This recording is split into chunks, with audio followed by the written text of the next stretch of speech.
even if it's not something we're recommending replacing right away. You're watching a mechanic as he gathers visual evidence. We'll still document it and get a good picture of it. To support his team's assessment of this 1997 Jeep Cherokee. And I'm gonna just circle it so they can see the bushing where it's cracking. One of my biggest fears in life is my car breaking down. I'm actually learning as I go. Elaine Matthews, a retired school teacher, is one of a growing number of car owners across the state who receives a mechanic status report via text. There's the technician's notes that it's dirty.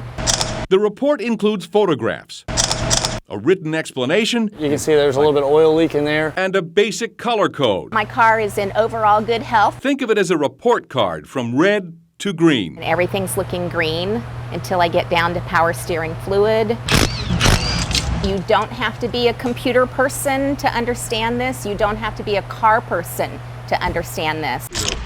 Her garage of choice is Sloan's Automotive, Good morning, Elaine. How are you doing? fourth generation Orlando auto repair shop. That's great-grandfather right there. The Sloan family started using this check and text software 5 years ago. So new oil, dirty brown oil. It's allowed us to be very transparent with it, and they can see the pictures, they can see visibly exactly what we're looking at, Instead of just listening over the phone and trying to picture it, I've got it right here. and boom, we're open. The system was developed by Bolt-On Technology back in 2010.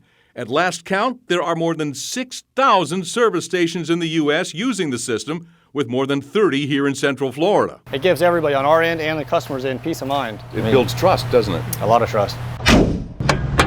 The great thing about this is there's no app to pay for. You don't have to pay for a thing. But what you will have are those photographs, part by part.